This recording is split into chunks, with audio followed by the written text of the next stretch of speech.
Woohoo!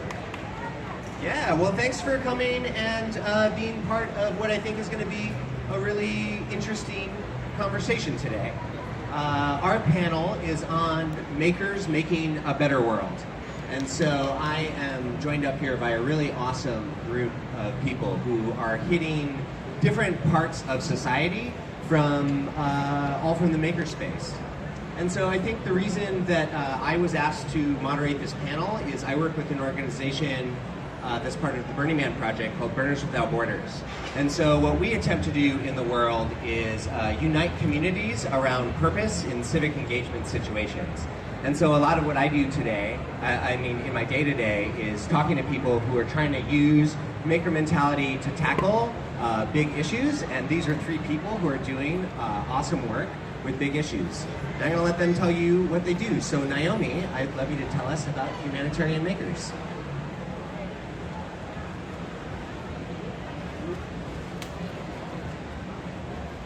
All right, thank you. So humanitarian makers, I'm sure you guys have obviously seen a lot of making going on, a lot of good, even for our social cause.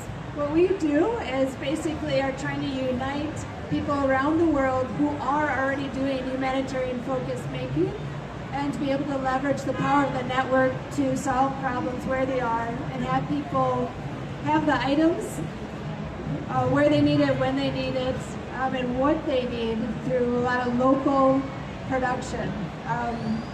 So here I'm just going to give you a quick example on the screen. Say, take for example what's happening in Syria. This is one of the refugee camps. If we look at just this humanitarian context, you can see a report from 2016 what the humanitarian organizations themselves using the traditional methods have been able to achieve. Where you see the little yellow arrow of all the people that have been displaced, only about 15% are actually able to engage back into their normal livelihoods. And you also see a need still in wash, shelter, and health and nutrition. And yet people there with skills who know the problems are still sitting there and not engaged.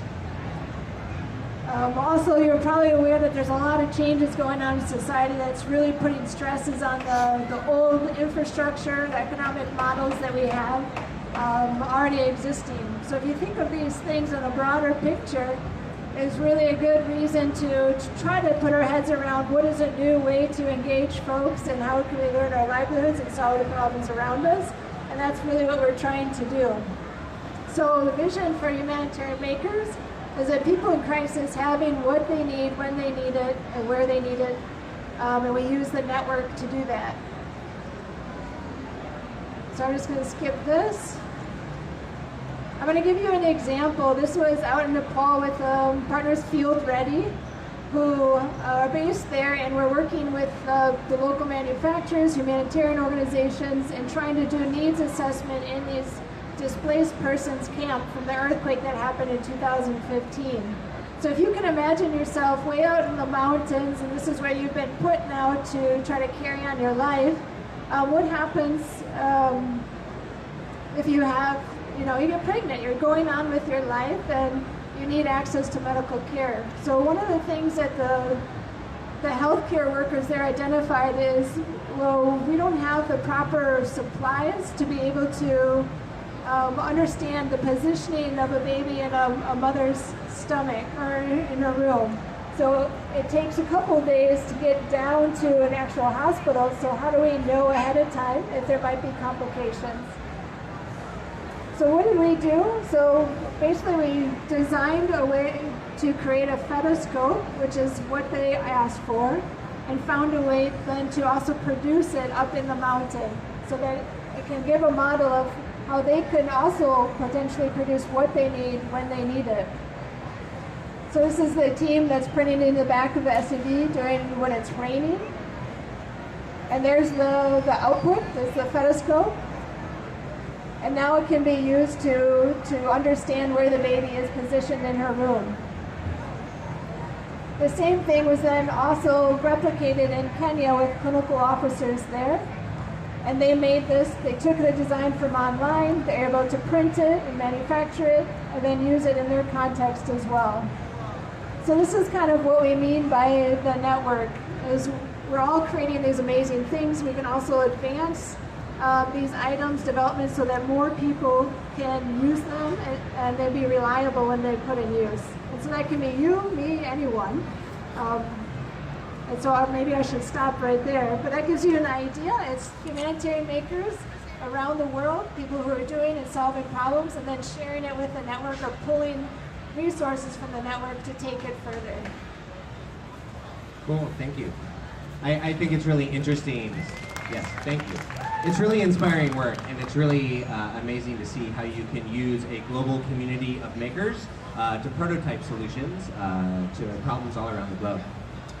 And so, Johnny, I'd love you to tell us about what you're doing in a very local and urban context to apply maker mentality to change people's lives. Thank you. My name is Johnny Clark. I'm the founder of Maximum Balance Foundation and also the leader over at CityLab Professional. The easiest way to think about CityLab Professional is think about it as your natural, normal makerspace anywhere in the United States. We elevate the game by bringing the human issue to the table. For example, many of us are working on the Internet of Things. Many of us realize that there are wireless networks, there are Bluetooth networks, there are networks all over the place that are driving our robotics, are driving our tool sets, are driving even some of our chipsets. But the funny thing about it is that if you've been in jail more than 10 years, you're coming out into an environment where your child probably knows better how to operate an iPhone than you do. Consequently, the challenge for that person, the parent, the mother, the father, to be able to achieve any kind of balance in that society or in that life requires me to go inside of the county jail. Oh, I'm recording. Teach individuals about a little bit about Cisco Networking Academy, understanding basically how to get your A+ certification. What's the difference between HTTP and www? Believe it or not, regardless of whether you've been to jail or not, 85% of the U.S. population does not know that those are two separate things altogether. So what we do is to reduce the rate of recidivism, to reduce the rate of foster care, to improve society as a whole. For example, every $18 an hour job that I'm able to create with Cisco, we put $3 million worth of economic value right back into the urban community. So we call this urban acupuncture, looking at a very specific model, very specific geopolitical, social community that can actually be enhanced by the maker community and also be enhanced by the knowledge that we're bringing to it. That way we can actually change the world a little piece at a time. We do that pretty much every quarter here in the Bay Area. So far since 2011, any individual has been through my county jail program has not returned to jail. So that's pretty impressive when you consider the number of people that go to county jail a year. Hi, my name is Matt Rockwell. I run an international disaster relief organization called Disaster Pack. We use art, technology, and innovation to make change in impoverished disaster zones. So right now we're only in Nepal, and I actually know all of those people in those videos, which is pretty funny. But we do a variety of things. We train hospitals how to use 3D printers and 3D scanners to make prosthetics.